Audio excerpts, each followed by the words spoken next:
Hello everyone, welcome back to my channel প্রয়াস blog. আশা করি তোমরা সকলে ভালো আছো আর আমিও কিন্তু অনেক অনেক ভালো আছি। তো এটা কিন্তু আমার বিবাহবার্ষিকীর আগে করা মানে ভিডিওটা আর কি।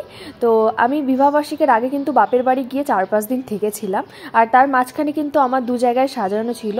তো একটা জায়গায় দুটো পার্টি মেকআপ ছিল আর একটা জায়গায় ব্রাইড সাজানো ছিল। তো আজকে হচ্ছে সেই ব্রাইড সাজানোর দিনটা। তো আমি বাপের বাড়িতে কিন্তু আজই এসেছি। আর সকালবেলা ঘুম থেকে উঠেই আর কি একটু খাওয়া দাওয়া করে তারপরে আর কি বাপের বাড়িতে চলে এসেছি সমস্ত আর কি আমার জিনিসপত্র নিয়ে। আর আসার পরে আর কি মা মাছ ভাপা করেছিল, সেটা কিন্তু দারুণ টেস্ট ছিল। তো খাওয়া দাওয়ার পরেই আর কি আমরা বেরিয়ে গেলাম। প্রথমে আর কি আমার বর পূজাকে নিয়ে আসলো, আর পূজা ছাড়া আমি তো পুরো অচল। তো পূজাই আমাকে হেল্প করার জন্য আর কি আমার সঙ্গে সঙ্গে থাকে। তো তারপরে ট্রলিটা স্কুটিতে ওঠানো হচ্ছিল, আর এর ভেতরে তো আমার সমস্ত সাজানোর জিনিসপত্র আছে। তো এটা না নিলে তো হবেই না। আর এই ট্রলিটা কিন্তু আমার ভীষণই প্রিয়। তো তারপরে আমরা তিনজনে বেরিয়ে পড়লাম। বলতে বলতে আমরা কিন্তু পৌঁছে গেলাম পণ্ডিতপুরে। আর আজকে কিন্তু আমার একটা বান্ধবীর বিয়ে, আর ও কিছুদিন আগেই আমাদের বাড়িতে এসে ইনভাইটও করে গেছিলো। আর আমাকে বুক করেছিল অনেক দিন আগেই। তো আমার বর আমাদের জায়গা মতো পৌঁছে দিয়ে বাড়িতে চলে যাচ্ছে। তো আবার নিতে আসবে সন্ধ্যাবেলায়। আর আমাদের তো ইনভাইটও আছে, তোমাদেরকে বললাম। আর এদিকে আমরা ভেতরে ঢুকছি। আর এইটাও কিন্তু আমার একটা বান্ধবী, আসলে এরা দু বোন। আর দুজনের বয়সেরও কিন্তু খুব একটা পার্থক্য না, আর দুজনে কিন্তু এক ক্লাসেই পড়তো। তো যাই হোক, আমরা ভেতরের দিকে ঢুকলাম। আর এখন বাজে হচ্ছে দুপুর 3টে। তো আমার আসার কথা ছিল 2টোর সময়, কিন্তু আমি 3টের সময় এসেছি। আর এসে দেখি খুব সুন্দর করে সাজিয়েছে। আমি ইচ্ছা করে আসলে 3টের দিকে এসেছি, কারণ আমি দেখেছি মানে আগেও তো আমার ব্রাইড সাজানো ছিল। তো আমি আগে আগে গেলেও আমাকে লেট করেই বসতে হয়, কারণ বিয়ে বাড়ি, তারপরে আবার গায়ে হলুদের ব্যাপার থাকে। তো তাড়াতাড়ি আর কি হয় না, তো একটু লেট হয়। ওই জন্য আমি আর কি 3টের দিকে আসলাম। আর এসে দেখি ছাদনাতলাটা খুব সুন্দর করে আর কি সাজানো হচ্ছে ফুল টুল দিয়ে। তো তারপরে আমি আমার ব্রাইডের সঙ্গে দেখা করি। আসলে আমার ব্রাইডটা আমার বান্ধবী। আর এখানে এসে আমার আরও অনেক বান্ধবীর সঙ্গে দেখা হয়েছে। তো আমার এত ভালো লাগছিল, আমি কি বলবো। একটা বোনও আমাকে এসে বলছিল যে তোমার ভিডিও আমার খুব ভালো লাগে দিদি। আর আমার এত ভালো লাগছিল শুনে, আমি কি বলবো। বিয়ে বাড়িতে ঢোকার সময় দেখি সেই পুরোনো পদ্ধতিতে হামান দিস্তায় মশলা কোটা হচ্ছে। আমি তো জানি বিয়ে বাড়ি বা যে কোনো অনুষ্ঠানে রান্নায় মশলা বানানোর জন্য বর্তমানে পাওয়ারফুল মিক্সার গ্রাইন্ডার বেরিয়েছে। সেগুলো আমাদের বাড়ির অল্প পরিমাণ মশলা তৈরিতেও ব্যবহার করা যায়। তো কিছুদিন আগে আমি এমনই একটা মিক্সার গ্রাইন্ডার কিনেছি, যেটা নর্মাল মিক্সার গ্রাইন্ডার থেকে সম্পূর্ণ আলাদা। সেটাই তোমাদের সঙ্গে আজকে আমি শেয়ার করব। এটা হলো আগারো রয়্যাল মিক্সার গ্রাইন্ডার, যেটা হেভি ডিউটি 900 ওয়াটের mixer grinder. Agaro royal mixer গ্রাইন্ডারে রয়েছে 900 ওয়াটের 100% pure copper commercial grade motor.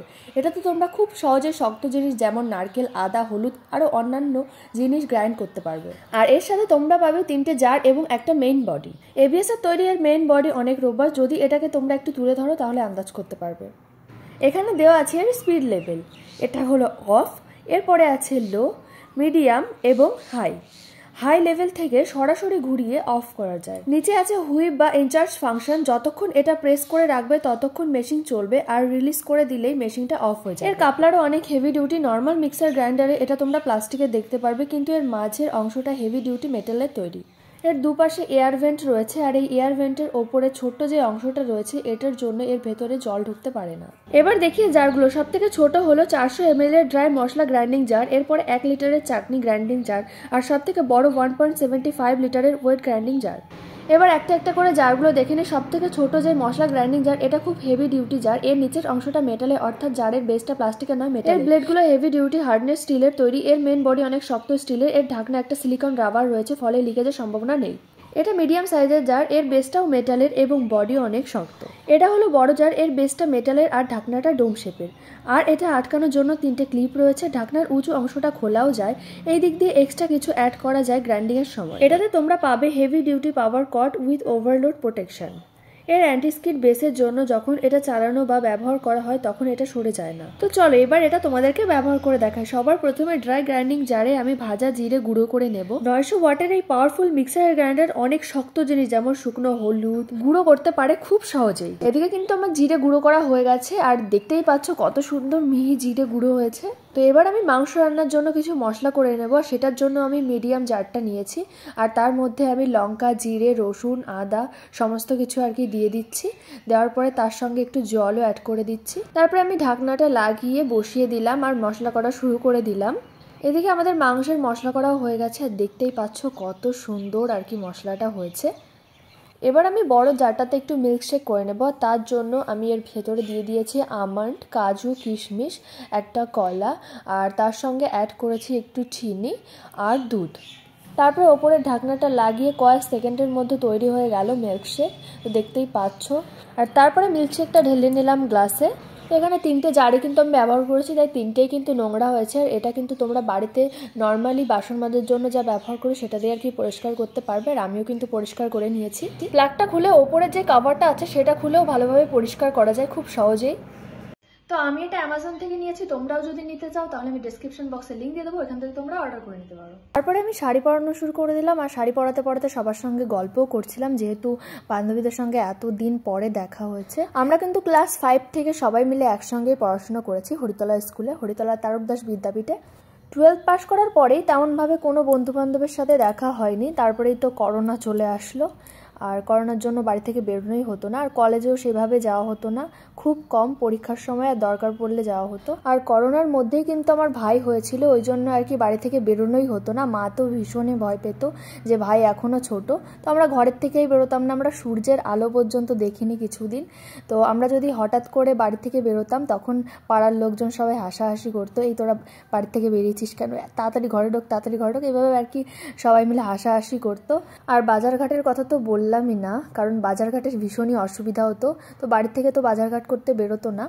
আর বাড়ির সামনেই আর কি রিক্সায় করে কাকুরা আসতো আর সবজি টবজি নিয়ে সেখান থেকেই আর কি কিনতো। আর মা কী করতো, মা সবজিগুলো কিনে রোদে রেখে দিত, তারপরে স্যানিটাইজার দিত, তারপরে আবার গরম জল দিত, মানে অনেক কিছু, অনেক প্রসেস পেরিয়ে তারপরে খাওয়া দাওয়া হতো। এদিকে আমার শাড়ি পরানো তো হয়ে গেল, আর পূজা চুলে ক্রিম্পিং করে দিচ্ছে। তারপরে আমি মেকআপটা আর কি শুরু করে দিলাম। প্রথমে আর কি মুখটা আমি ক্লিন করে নিলাম টিস্যু দিয়ে। তো এই বান্ধবীটার বিয়ে কিন্তু অনেক দূরে হচ্ছে, আশীর্বাদ করতে কিন্তু সেই সকালবেলায় বেরিয়েছে, কিন্তু সন্ধ্যার সময় এসে পৌঁছেছে। আর আমার বান্ধবী কিন্তু আমাকে বলছিল যে তুই চল আমার শ্বশুরবাড়িতে, আমার তোকে দিয়েই বৌভাতের দিন সাজানোর খুব ইচ্ছা। তো আমি তো যেতে পারবো না, কারণ অনেকটাই দূর। মুখটা ক্লিন করা হয়ে গেছে, এবার আমি আইব্রোটা করে নিচ্ছি। আমার জীবনেও আইব্রো নিয়ে অনেক গল্প আছে, কারণ বাবা ভ্রু তোলা একদমই পছন্দ করতো না। আর আমি ক্লাস 10-এ গিয়ে লুকিয়ে ভ্রু তুলে এসেছিলাম। আমি গেছিলাম পড়তে, এবার প্রাইভেট থেকে একটু আগে আগে আর কি বেরিয়ে পার্লারে চলে যাই। তো আমার ফার্স্ট টাইম ওই দিন আমি পার্লারে যাই, তো পূজাকেও সঙ্গে করে নিয়ে গেছিলাম। আইব্রো তুলতে গিয়ে এত ব্যথা লেগেছিলো আমি কি বলবো, আমি ভাবতেই পারিনি যে আইব্রো তুলতে গেলে এত ব্যথা লাগে। তো আমি শখের বসে চলে গেছিলাম। আর তার পরের দিনই ছিল হচ্ছে সরস্বতী পুজো। এবার সরস্বতী পুজো উপলক্ষেই আমি আর কি তুলেছি। আর আমি ধরতেও পারছিলাম না ঠিক করে, কারণ নিজেরই একটু টেনে টেনে ধরতে হয়, এবার ওটাও আর কি পারছিলাম না ব্যথার জন্য। তো পূজাই আর কি ধরে দিচ্ছিল। এবার আমি যখন বাড়িতে আসি প্রথম কেউই টের পায়নি, কারণ আমি মুখটা একটু লুকোচ্ছিলাম যাতে কেউ টের না পায়। কিন্তু বাবা আর মা দুজনে আর কি ধরে ফেলে। তো বাবা ভীষণই বকাবকি করেছিল। সেই যে তুলেছিলাম, তারপরে আর আইব্রো তোলা হয়নি, টানা 1 থেকে 1.5 বছর পরে তারপরে গিয়ে আমি আইব্রো তুলি আবার। তো তারপরে বাবা আর আমাকে কিছু বলেনি। আর সেই সময় কেন বলেছিল তার কারণটা হচ্ছে, সামনে আমার মাধ্যমিক পরীক্ষা ছিল, আর তার ভেতরে আমি প্রাইভেট থেকে আগে আগে বেরিয়ে ভ্রু তুলে বেড়াচ্ছিলাম, ওই জন্য আর কি বাবা একটু বেশি রাগারাগি করেছিল। এদিকে আমার মেকআপটা তো প্রায় হয়েই গেছে, আর আমি কপালের কলকাটা করছি। তো কলকাটা আমি বাড়িতে যখন প্র্যাকটিস করি তখন ভীষণই ইজি মনে হয়, কিন্তু যখন কপালে করতে যাই ভীষণই টাফ মনে হয়। তো হাত ভীষণই কাঁপে। তো মাঝে মাঝে ভাবি যে যদি ভুল হয়ে যায় তারপরে আমি কি করব। চুল বাঁধাও কিন্তু শুরু করে দিয়েছে, আর একটু লাইটের সমস্যা ছিল যে কারণে আমি ঠিক করে দেখতে পারছিলাম না। সাজাতে সাজাতে আশীর্বাদের লোক এসে এখন উপস্থিত হয়েছে, আর সবাই মিলে আর কি ডাকাডাকি করছিল যে আয় আগে আশীর্বাদটা করুক। তো যেটুকু বাকি ছিল ওইটুকু আর কি ঝটপট করে আমি আর কি কমপ্লিট করে দিলাম। তারপরে আর কি বেরিয়ে গেল আশীর্বাদের জন্য। তো আশীর্বাদও হয়ে গেল। এদিকে দেখতেই পারছো ফটোশ্যুট হচ্ছিল, তো আমাদেরকেও ডাকছিল আয় ছবি তুলবো। তো আমরাও চলে গেলাম ছবি তোলার জন্য। আর বলে বলে আর কি ওকে হাসাতে হচ্ছিল। আমি দেখেছি কারো যদি বিয়ে হয় তারা একদমই হাসে না, একদম মুখ বন্ধ করে থাকে, জানি না লজ্জা পায় না কি পায় ভগবানই জানে, বলে বলে হাসাতে হয়। আমি দেখেছি আমার 2 বান্ধবীর পরপর বিয়ে হলো, দুটোর একটাও হাসে না।